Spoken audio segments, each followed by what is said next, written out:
Good day mga tol. Flex lang natin tong mga wallets natin today mga tol. Flex na natin tong 27 liters na Black Carhartt backpack mga tol. Ayan. And then of course, eto flex din natin tong native Carhartt active jacket mga tol. Ayan. Collectible po ito mga tol, not budget meal po mga tol. Mahal po ito mga tol. Ayan po, sa mga naghahanap ng ganito, ayan po.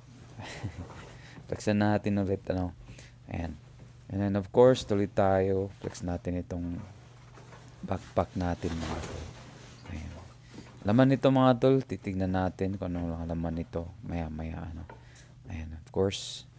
Ayan, ganda niya mga tol, malaking backpack yan mga tol, Ayan, napaka-solid. Pagka authentic yung mabili mga tol, napaka-solid niyan mga tol. Parang backpack of a lifetime na yan. Ayan, sige. Buksan na natin. Tingnan natin yung laman. May of course logo po siya from the inside siya mga tol. May laptop compartment po siya mga tol. Ayan siya, closer look mga tol. Big patch po yan siya. And of course, yan. Basta mga backpack mga tol. Big patch po yan siya. And then of course, meron din siyang patch sa front side niya. Ayan, Ayan. Tignan natin yung laman. Ayan. Meron tayong waist pack na brown. Ayan. Yan yung mother nila. Ayan mga tol. Ganyan. Flex natin yan next time. Ang focus natin this time is itong mga wallet. Mga tol. Ayan po. Ayan man. Meron tayong Ayan.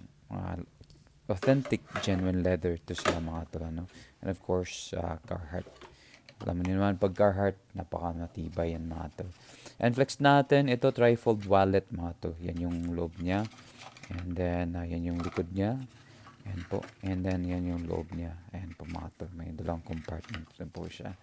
Ganda niya mga tol. Vintage look po yan siya. Ayan, dito naman is bifold wallet po ito mga tol. Ayan siya. Ganito din ito mga tol. Ayan. Ayan siya, yung loob niya. And of course, genuine leather. Ayan po. And then, dalawa din yung compartment siya sa loob dyan mga tol. Ayan. So, pili na lang kayo mga tol kung ano yung prefer nyo. Very limited na lang ito mga tol. Ito nag-iisa lang din. Dark brown mga tol. Ayan. Dark brown siya. Of course, genuine leather din siya mga tol. Ayan. Nag-iisa lang itong dark brown mga tol. Ayan, yan yung likod niya. Sa mga naghahanap ng ganito, may napangakuan kasi ako na flex ko ito ngayon. Kaya, eto na mga tol. Ayan, konti lang ito mga tol, kaya grab nyo na.